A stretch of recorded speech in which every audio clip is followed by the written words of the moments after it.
எல்லாரும் நல்லா இருங்க. எப்போவுமே எங்களுக்கு கொடுங்க, நாங்களும் கொஞ்சம் சாப்பிட்றோம். எங்களுக்கு நாங்கள் இருக்கப்பட்டவங்க இல்லை, இல்லாதப்பட்டவங்க தான். இந்த கேக்கெலாம் கூட நாங்கள் இது வரைக்கும் நான் எப்படி சாப்பிட்டதுன்னு தெரியாது எனக்கு. ஏன்னா எங்கள் அம்மா எங்கள் அப்பா எல்லாம் எங்களுக்கு வாங்கி கொடுக்கல. என்ன நீங்கள் இந்த மாதிரி இந்த அம்மா 2 மேடம் எடுத்து கொடுத்ததுனால தான் நான் சாப்பிட்றோம். என்ன என் செல்லம் நல்லா ரெடி தங்கம் கட்டு கட்டி சாப்பிட்றோம். என் தம்பிக்கு இனிய பிறந்த நாள் நல்வாழ்த்துக்கள். நீங்க வாங்கி கொடுத்த கேக்கு, சாப்பாடு, முட்டை எல்லாம் சூப்பரா இருக்கு. கேக் ரொம்ப சூப்பரா இருக்கு. நீங்க நேர்ல இருந்தீங்கன்னா உங்களுக்கு ஊட்டி விட்டுருக்கலாம்.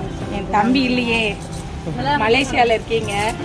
இனிய பிறந்த நாள் வாழ்த்துக்கள் தம்பி. உங்களுக்கு ஊட்ட முடியல, அதனால நான் அக்கா சாப்பிடுறேன். என் பசங்களாம் உங்களுக்கு பர்த்டே விஷ் பண்ணியிருக்காங்க. நெக்ஸ்ட் டைம் உங்க நெக்ஸ்ட் பர்த்டேக்கு கண்டிப்பா நீங்க இந்தியாவுக்கு வரணும். வந்து நீங்க எங்களெல்லாம் பார்க்கணும். ஏன்னா நாங்கள் உங்கள் ஃபோன்லேயே விஷ் பண்ணிட்டு இருக்கோம். நீங்கள் நேரில் வந்தீங்கன்னா அடுத்த வருஷம் பிறந்த நாளுக்கு நீங்கள் இங்கே வந்தீங்கன்னா உங்களுக்கு நாங்கள் என்ன சொல்கிறது, நிறைய விஷ் பண்ணணும்னு ஆசை. ஆனால் அதை ஃபோனில் சொன்னால் அது பத்தாது, தெரியாது இல்லையா? நீங்கள் நேரில் வந்தீங்கன்னா தான் நாங்கள் எவ்வளோ விஷ் பண்ணுறோன்னு உங்களுக்கு தெரியும். இனிய பிறந்த நாள் வாழ்த்துக்கள். பல்லாண்டு காலம் வாழ வாழ்த்து நாங்கள் வாழ்த்துறோம். நீங்கள் 100 வயசும் தாண்டி நல்லா இருக்கணும்னு நாங்கள் கடவுள்கிட்ட பிரார்த்தனை பண்ணுறோம். Happy banana. Happy banana. Happy banana.